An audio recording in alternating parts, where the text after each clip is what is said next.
السلام علیکم ناظرین، میں ہوں قمر میکن اور آپ دیکھ رہے ہیں میرا یوٹیوب چینل اور فیس بک پیج۔ ناظرین، سیاست میں گرما گرمی بڑھتی جا رہی ہے، لیکن جو 2 دن سے ایک بڑا ہاٹ ٹاپک چلا ہوا تھا قاسم علی شاہ صاحب کا،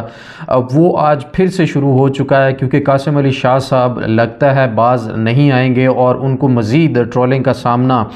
کرنا پڑے گا۔ اور انہوں نے آج ایک اور انٹرویو کے اندر ایک بہت عجیب سا بیان دیا ہے، اور انہوں نے عمران خان اور پی ٹی آئی کی جو پارٹی ہے اس کو دوبارہ سے ٹارگٹ کیا ہے کھلے الفاظ میں، اور انہوں نے کہا کہ اس پارٹی میں خود ہی انصاف جو ہے وہ موجود نہیں ہے، اور اگر ایک پارٹی کے اندر انصاف نہیں ہے تو وہ پاکستان کو انصاف کس طرح سے دے سکتی ہے۔ انہوں نے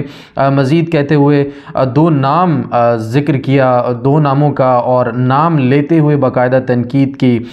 جس میں پہلا علیم خان صاحب کا تھا اور دوسرا جہانگیر ترین صاحب کا نام تھا، اور انہوں نے کہا کہ انہوں نے پارٹی کے لیے بہت قربانیاں دی تھی، انہوں نے بہت پیسہ خرچ کیا تھا، بہت بڑے ڈونر تھے یہ پی ٹی آئی کے، تو ان کو پی ٹی آئی سے کیوں نکال دیا گیا، ان کو کیوں چھوڑا گیا، جبکہ ان کے میگا کرپشن سکینڈلز جو ہیں وہ اس وقت سب کے سامنے ہیں۔ تو قاسم علی شاہ صاحب ان کو ڈیفینڈ کرتے ہوئے نظر آئے، جس میں انہوں نے جہانگیر ترین صاحب کو بھی ڈیفینڈ کیا اور علیم خان صاحب کو بھی ڈیفینڈ کیا۔ اب قاسم علی شاہ صاحب کو کس نے لانچ کیا ہے، اس کے بارے میں تو وقت ہی بتائے گا، وقت ثابت کرے گا کہ ان کو کس نے لانچ کیا اور ان کا اصل مقصد کیا تھا۔ لیکن ایک سوال جو انہوں نے عمران خان صاحب سے ملاقات کے اندر بھی ان سے کیا تھا وہ بڑی اہمیت کا حامل ہے۔ انہوں نے پوچھا تھا عمران خان صاحب سے کہ آپ کو کیا لگتا ہے، بہت بڑے بڑے لیڈرز پوری دنیا میں گزرے ہیں، جس کی سب سے اعلیٰ مثال انہوں نے جو نیلسن منڈیلا کی دی، اور کہا کہ جب نیلسن منڈیلا رہا ہوئے جیل سے باہر آئے تو کسی نے ان سے پوچھا کہ اب آپ آگے کیا کریں گے، تو انہوں نے پوچھا کہ 2 چیزیں ہیں، فارگیو اینڈ فارگیٹ۔ تو خان صاحب سے قاسم علی شاہ صاحب نے اس مثال کا حوالہ دیتے ہوئے پوچھا کہ خان صاحب کیا آپ ساری غلطیوں کو لوگوں کو معاف کر کے آگے نہیں بڑھ سکتے، جس پر خان صاحب نے بڑا خوبصورت ان کو جواب دیا۔ خان صاحب نے حضور اکرم صلی اللہ علیہ وسلم، نبی آخر الزماں مصطفیٰ صلی اللہ علیہ وسلم کی مثال جو ہے وہ دیتے ہوئے خان صاحب نے کہا کہ جو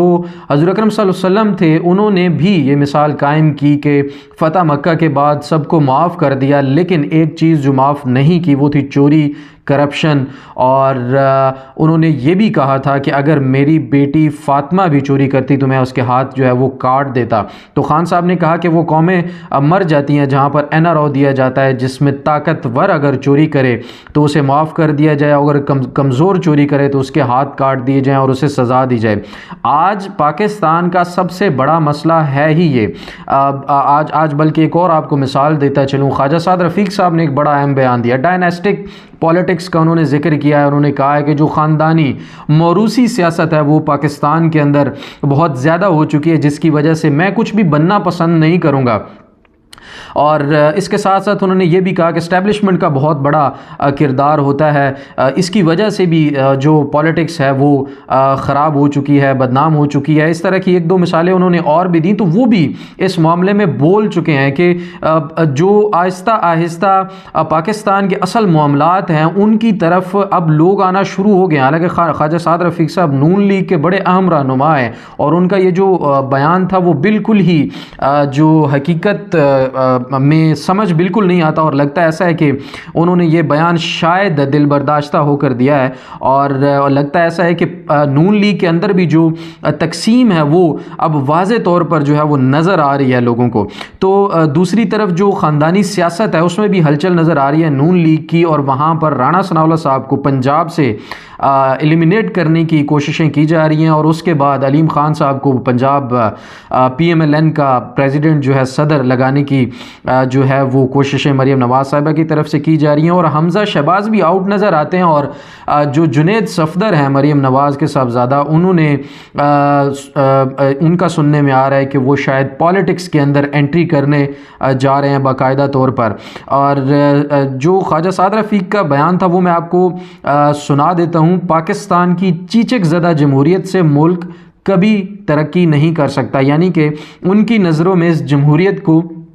چیچک لگ چکی ہے، اور آپ جانتے ہیں کہ چیچک کن پارٹیوں کو، کن لوگوں کو وہ کہہ رہے ہیں جو ابھی تک پاکستان کو نوچ کر کھاتی رہی ہیں۔ اور